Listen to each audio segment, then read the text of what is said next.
Jangan lupa tekan like, komen, subscribe, dan bunyikan loncengnya. Selamat pagi Bapak Ibu Guru serta anak-anak terkasih dalam Kristus dan para orang tua murid. Mari kita awali kegiatan hari ini dengan doa dan mendengarkan sabda Tuhan. Mari kita ambil sikap dan menyiapkan hati kita untuk berdoa.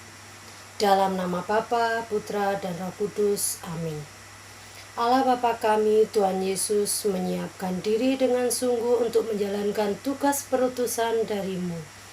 Dan para muridnya juga belajar sebelum mereka diutus ke seluruh dunia. Maka kami pun ingin belajar dengan baik untuk menyiapkan hari depan kami. Pertama-tama ya Bapa, kami bersyukur atas kesempatan belajar yang Kau berikan hari ini. Kami mohon terangilah akal budi kami, supaya kami dapat memahami apa yang kami pelajari hari ini.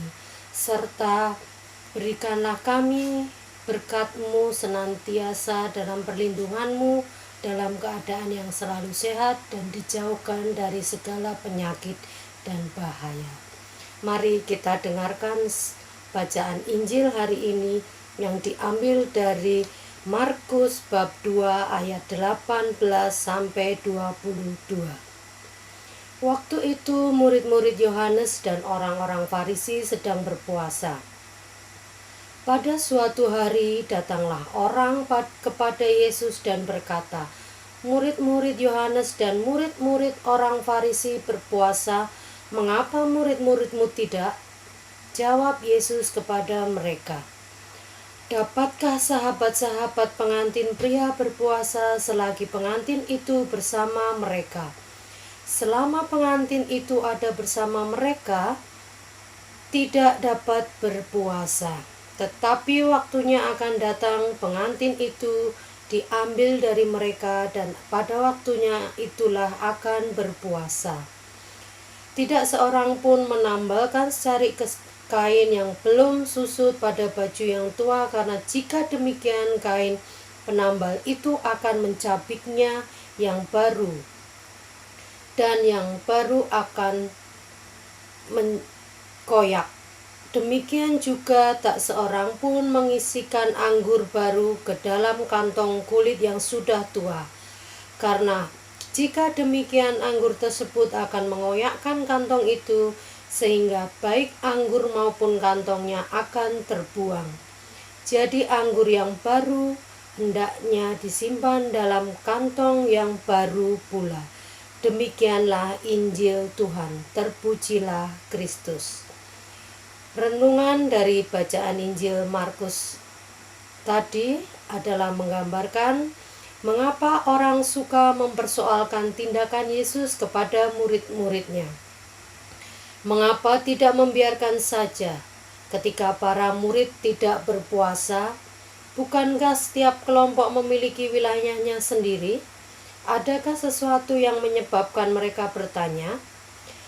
Tampaknya mereka tersinggung saat para murid Tuhan Yesus tidak berpuasa dan menganggapnya sebagai pelecehan budaya yang mereka anut. Tetapi benarkah inti persoalan dari pelecehan budaya? Bukan. Persoal intinya adalah memudarnya pengaruh sejak kehadiran Tuhan Yesus. Pengaruh kaum Farisi memudar, masyarakat kecil mulai tertarik dan beralih kepada Tuhan Yesus yang mengajar dengan penuh kuasa dan wibawa serta tidak membebani pengikutnya. Saat popularitas Tuhan Yesus naik, maka turunlah popularitas kaum Farisi dan pemimpin agama Yahudi. Inilah akar dari iri hati yang melahirkan kepada sikap semu. Hal mengapa Tuhan Yesus saat itu tidak menganjurkan para muridnya untuk berpuasa? Karena Dia sang mempelai laki-laki ada bersama para murid, maka suasana pesta harus berlangsung. Inilah suasana gereja perdana. Apa yang dilakukan orang-orang pada zaman Tuhan Yesus sering juga kita lakukan.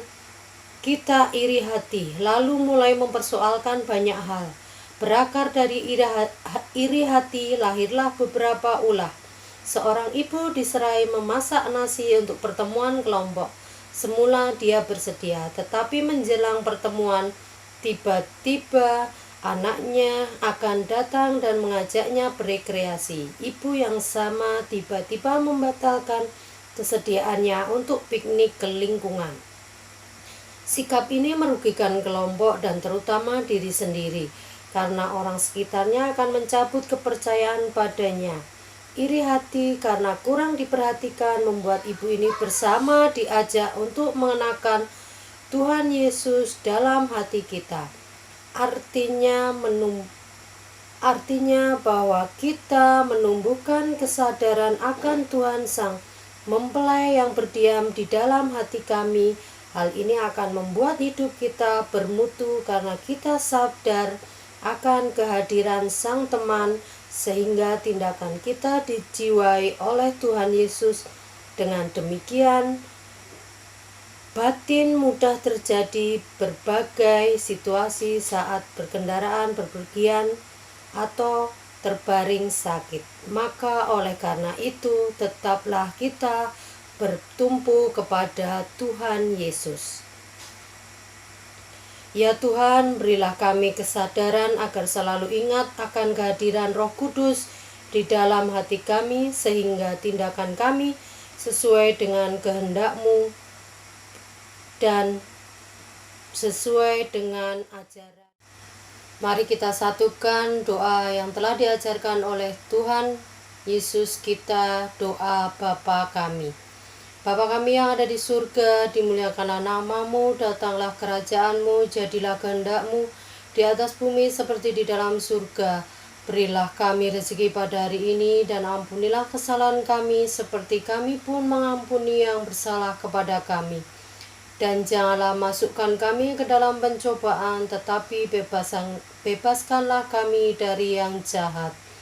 Bunda Maria, Bunda pelindung kami, sertailah kami, lindungilah kami pada hari ini. Salam Maria, penuh rahmat, Tuhan sertamu, terpujilah engkau di antara wanita, dan terpujilah buah tubuhmu Yesus.